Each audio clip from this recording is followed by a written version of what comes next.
برجر ريبابليك من الاماكن اللي تجنن لعشاق البرجر. 15/8/7/9 الدليفري بتاعهم اسرع دليفري في مصر. مكانه في حدائق القبه. قد ايه فعلا المكان مميز جدا. قد ايه الاستاف فريندلي جدا جدا معاكم. هتحس ان انت في بيتك. كميات الاكل حلوة قوي على سعرها في الوقت اللي احنا فيه. حقيقي الوجبة بتبقى مشبعة جدا. بينزل معاها بطاطس بصوص الجبنة. وبصوا الساندوتش عامل ازاي. لا، الناس دي يا جماعة صارفة ومكلفة حقيقي يعني. وبينجزوك جدا. بتبقى حابب قوي المكان وحابب انك تاكل فيه. بصوا كميات الاكل عامله ازاي. والساندوتش بجد قد ايه مخدوم.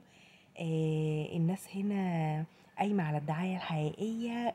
وتعليق الناس والكومنتات بتاعتها مش عامل دعايه خالص الغير معتاده. زي ما كل المحلات بتعمل. المكان بقاله كتير قوي في حدائق القبه. لو انت بتحب البرجر لازم تيجي برجر ريبابليك.